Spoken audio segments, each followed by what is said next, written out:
বিসমিল্লাহির রহমানির রহিম। উপস্থিত সকলকে আসসালামু আলাইকুম।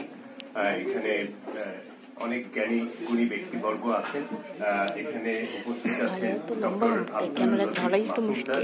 উনি খুবই শ্রদ্ধেয়, উনি নবাব সিরাজউদ্দৌলা গবেষক এবং উনি পটুয়াখালী বিজ্ঞান প্রযুক্তি বিশ্ববিদ্যালয়ের সাবেক উপাচার্য। তো স্যার নবাবকে ভালোবাসেন, দেশকে ভালোবাসেন এবং নবাব প্রজন্মকে ভালোবাসেন। অসুস্থতা থাকার পরও স্যার এসেছেন, কারণ যেহেতু এটা একটা স্টার্টিং আছে, আশা করি সামনের দিনগুলো সেটা মানে আমরা আরো আপনাদের কাছ থেকে অনেক কিছু শিখতে পারবো। এবং সিরাজউদ্দৌলাকে নিয়ে যখন বাংলাদেশে প্রোগ্রাম হয়, অধিকাংশ প্রোগ্রামে ডক্টর আব্দুল লতিফ মাসুদ স্যার থাকেন। সেটা আমার জন্য অনেক সৌভাগ্য, ওনার মতো একজন জ্ঞানী ব্যক্তিকে আমি পাশে পেয়েছি। আর আমার পাশে আরেকজন উপস্থিত আছেন জনাব KM আলী। উনি ইতিহাস এবং রাজনৈতিক বিশ্লেষক এবং কর্পোরেট ব্যক্তিত্ব। জনাব KM আলী উনি পার্টিক্স গ্রুপ, উনি বেঙ্গল গ্রুপ এবং বাংলাদেশের অনেক গ্রুপ কোম্পানির উনি সিও ছিলেন। এবং ওনার মতো একজন পরোপকারী মানুষ, উনি নিঃস্বার্থভাবে নবাব পরিবারকে ভালোবাসেন, আমাকে ভালোবাসেন। যে কোনো বিপদ আপদে উনি কাজে আসেন। আজকের জামানাতে এরকম মানুষ পাওয়া আসলে খুব সৌভাগ্যের বিষয়। তো ওনাকে আমি পেয়েছি এবং উনিও নবাবের উপরে লেখা লিখেছেন এবং সামনে সকালের দর্পণে সেই লেখাগুলো পর্যায়ক্রমে প্রকাশিত হবে এবং স্যারকে আপনাদের সামনে পরিচয় করে দিতে পারে আমি নিজেও খুবই গর্বিত। আমাদের মাঝে আছেন সিনিয়র সাংবাদিক ফয়জুল ইসলাম স্যার। উনি দৈনিক ইত্তেফাকের উনি সিনিয়র সাংবাদিক এবং দীর্ঘদিন উনি ইত্তেফাকের সাথে আছেন। উনি একজন নবাব ভক্ত এবং সিরাজউদ্দৌলা ভক্ত এবং নবাব প্রজন্মকে উনি যথেষ্ট সমর্থন করেন এবং ইত্তেফাকে আমার অধিকাংশ লেখা ওনার মাধ্যম হয়ে আসে। এবং স্যার দেশকে যেহেতু ভালোবাসেন, নবাবকে ভালোবাসেন, সেখানে তো নবাব প্রজন্মকে বাদ দিয়ে কোনো কাজ করা যায় না। তো নবাব সিরাজউদ্দৌলার জন্মবার্ষিকী অনুষ্ঠানে ঢাকা বিভাগীয় সমিতি যেটা করেছিল 2020 সালে, সেটাতেও ফয়জুল ইসলাম স্যারকে নবাব সিরাজউদ্দৌলা ব্যক্তিত্বে আমরা সম্মানিত করেছিলাম। তখন সেই সময় আমাদের মাঝে ছিলেন তত্ত্বাবধায়ক সরকারের সাবেক উপদেষ্টা জাকারিয়া চৌধুরী স্যার, যিনি মানব কণ্ঠের প্রকাশক ছিলেন। উনিও আমাদের মাঝে ছিলেন, উনি এখন আমাদের মাঝে নেই। তো ফয়জুল ইসলাম স্যারকেও পেয়ে আমরা অনেক গর্বিত, ওনার মতো একজন জ্ঞানী গুণী ব্যক্তিত্ব। আর এখানে আমাদের এসে আছেন তরুণ প্রজন্মের সাংবাদিক ফারহানা নীলা। উনি আমাকে নবাবজাদা আলী আব্বাস উদ্দৌলা হিসেবে আজকে আপনারা যারাই আমাকে চিনছেন, আমাকে চ্যানেল আই ফার্স্টে টিভিতে নিয়েছে জনাব শাহিদ সিরাজ স্যার, পরবর্তীতে দেবাশিস বিশ্বাস টিভিতে নিয়েছে, মাহমুদুর রহমান মান্না চ্যানেল 24 মুক্তবাকি নিয়েছে। তবে ফারহানা নীলার কাভারেজের কারণে দেশ, জাতি এবং বিদেশের মাটিতে মানুষজন আমাকে চিনে, সেটা আমার জন্য অনেক গর্বের বিষয়। এবং ফারহানা নীলা শুধু নবাব সিরাজউদ্দৌলাকে না, নবাব সিরাজউদ্দৌলা প্রজন্মকে ভালোবাসে এবং উনি সবসময় সত্যের সাথ দিয়েছেন। উনি যেটা সঠিক সেটা বলেন এবং উনি আমাকে ভাইয়ের মতো মানে সম্মান করেন, আমিও ওনাকে বোনের মতো সম্মান করি। যার কারণে সেই 2015 সাল থেকে এখন পর্যন্ত নীলার সাথে আমার সম্পর্ক আছে।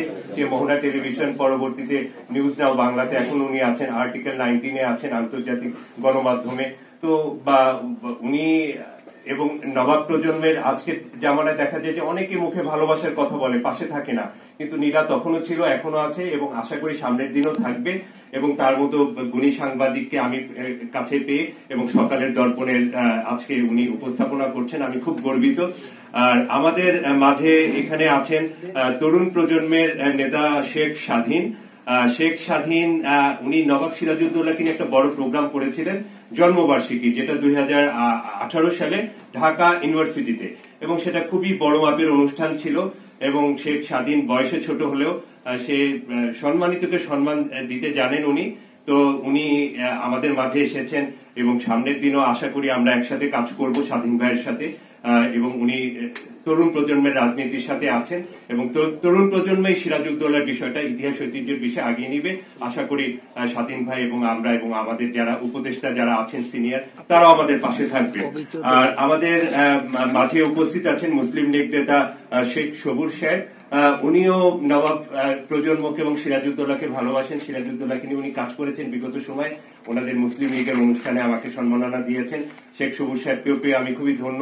উনিও নবাব প্রজন্মকে নিয়ে, সিরাজউদ্দৌলাকে নিয়ে ওনার পত্রিকাগুলোতে লেখালেখি করছেন এবং সেগুলো প্রকাশ করছেন। আশা করি সেটা অব্যাহত থাকবে।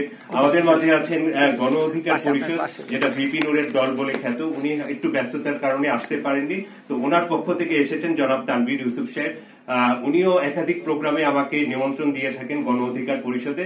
ব্যস্ততার কারণে আমি আসতে পারিনি, কিন্তু তানভীর ইউসুফ সাহেব নিয়মিত আমার সাথে যোগাযোগ রাখেন এবং তার দলের ভিপি নুরের দলের পক্ষ থেকে নিয়মিত আমার সাথে যোগাযোগ রাখা হয়। সরাসরি হয়তো রাজনীতি করব না, যার কারণে হয়তো কিছুটা এড়িয়ে চলি। তো অবশ্যই ইতিহাস ঐতিহ্যের যে অংশটা আছে সেই অংশের সাথে যদি কোনো রাজনৈতিক দল আমাদেরকে পাশে রাখবে, অবশ্যই আমি তাদের সাথে আশা করি কাজ করব। আর এখানে আরেকজনের নাম অবশ্যই নিতে হবে, যিনি হলেন আমাদের দৈনিক সকালের দর্পণের প্রকাশক মহোদয় মোহাম্মদ শাহ আলম, এবং উনি ঢাকা বিভাগীয় সমিতির সাধারণ সম্পাদক এবং নরসিংদী জেলা সমিতির সাধারণ সম্পাদক। উনি খুবই সহজ সরল একজন মানুষ। উনি নবাব সিরাজউদ্দৌলাকে নিয়ে 2020 সালে একটা অনুষ্ঠান করেছিলেন সেপ্টেম্বরে ওনার জন্মবার্ষিকীতে, এবং পরবর্তীতে ওনার সমিতির বিভিন্ন পিকনিকেও আমি উপস্থিত থাকি। আমি নিজেও খুবই সহজ সরল ব্যক্তি, আমি সহজ সরল মানুষ পছন্দ করি। ওনার ভিতরে খুব জটিলতা নেই। উনি এই পত্রিকাটা করেছেন দৈনিক সকালের দর্পণের, উনি আমাকে প্রধান এখানে দায়িত্ব দিয়েছেন প্রধান সম্পাদকের। তো সেটা আমার জন্য অনেক বড় বিষয়, এবং আজকের জামানায় সম্মানিতকে সম্মান দিতে অনেকে কার্পণ্যতা করেন, যেটা শাহ আলম সাহেব করে থাকেন না। উনি খুবই একজন ভালো মানুষ, ওনাকে আপনারা সবাই সহযোগিতা করবেন। সামনে উনি একটা টিভি চ্যানেলও করতে চাচ্ছেন, সেই বিষয়টাতে আপনাদের সবারই যার যার অবস্থান থেকে আপনারা সহযোগিতা করলে আমরা একটা কিছু দেশ জাতিকে ভালো কিছু উপহার দেব। আর এখানে উপস্থিত আছেন আমার বন্ধু আছেন, উনি বিয়াম মডেল স্কুলের শিক্ষক রুহুল আমিন। উনি আমার সাথে একসাথে আমরা মাস্টার্স করেছি আহসানুল্লাহ বিজ্ঞান ও প্রযুক্তি বিশ্ববিদ্যালয়, এবং আমার আব্বার সে খুবই স্নেহধন্য।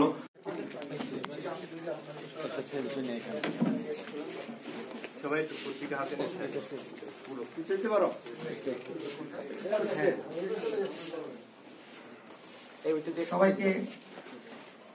সবাইকে অভিনন্দন।